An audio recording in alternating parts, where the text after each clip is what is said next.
the first thing that comes to your mind when you hear the word dystopia? Many people immediately think about V for Vendetta, a graphic novel with 10 issues which was initially published in 1982 by Alan Moore and illustrated by David Loyle. However, it was adapted into a movie called by the same name in 2006, starring Natalie Portman and Hugo Weaving. Even though the film is rated 8/10, it was quite acclaimed by the general public. But why? V for Vendetta is known to be the perfect example of a dystopia. It has the characteristics of a totalitarian government, which in both cases is the main organ of the dysfunctional society. This dystopia takes place in England 2020, where the world is suffering from wars, diseases, and violence, whereas England is perfectly calm and in order due to the great form of government. While the story keeps the track, V, the main character, blows a national building known as the Old Bailey, in order to make a revolution and make people stand up for themselves.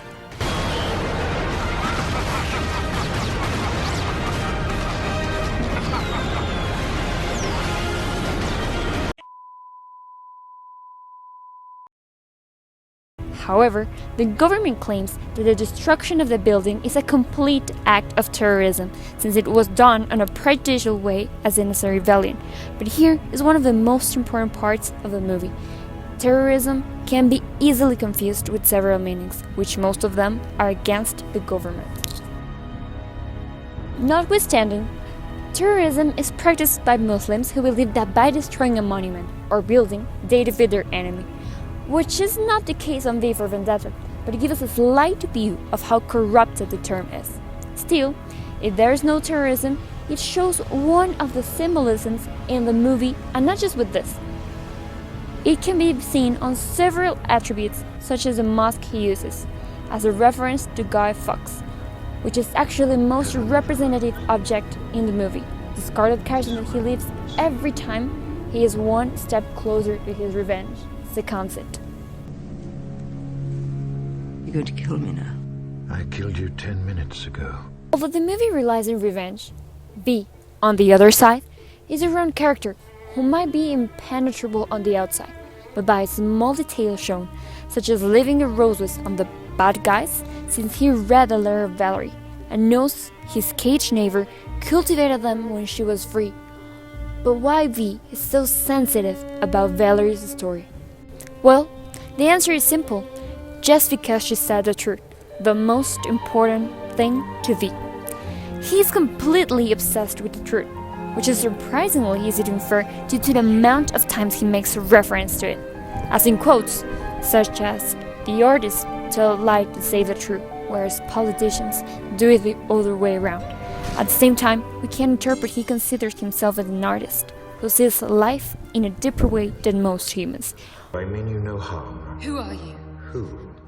Who is but the form following the function of what, and what I am is a man in a mask. Who likes to think about the possible consequences of everything, which no matter how distant it is, it will always rely on the moral and ethic each of us has. Due to our point of view is completely dependent of our values.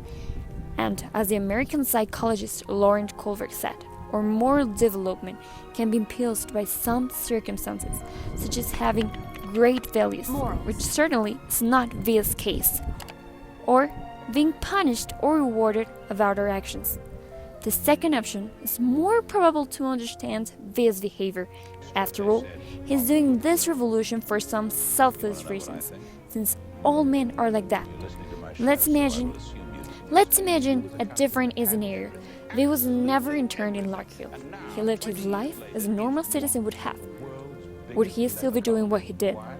Probably not, because his moral wouldn't have been changed, and he would see the world differently, the same way the citizens of London do. Therefore, our decisions are completely made by our moral, thoughts, or values we may have. As another reference, V is not afraid to kill. He does not even feel remorse. He talks about murder in such a natural way, as if it was as normal as breathing. This behavior relies on Larkhill, seeing thousands of people die every day. become something normal. Besides, the inhuman way the doctors treated them turned him into a monster who could not feel remorse or anything at all.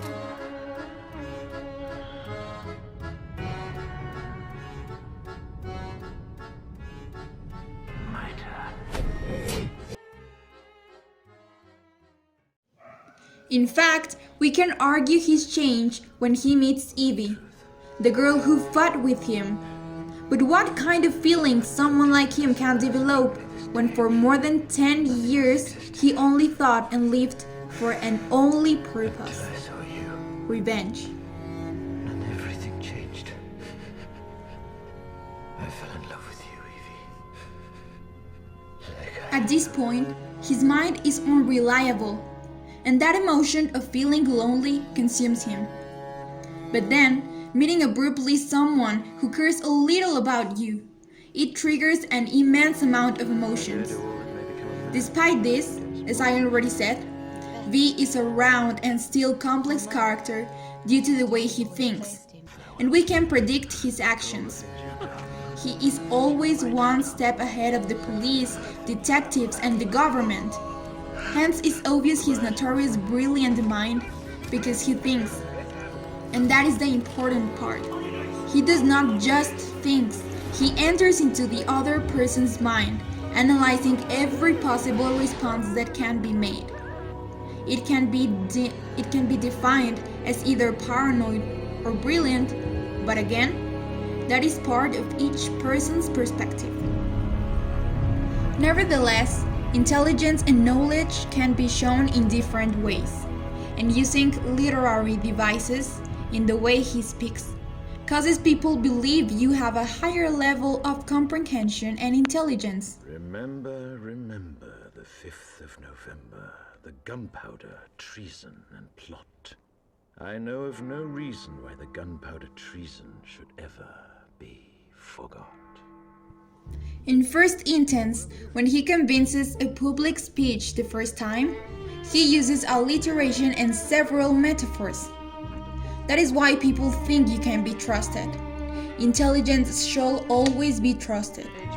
And V had, as the High Counselor, Adam Sutler, smart power, the perfect combination between soft power, which relies on speech, promises, and the ability to make people move. On the other hand is hard power, the most primitive and successful tool to get what you want in a short amount of time. It relies on the use of strength, such as armies, bombs, threats. And honestly, he had them both. Sutler took this power and created a totalitarian society, a society that V destroyed using the same equipment. But his is the most important point and main difference between the two of them.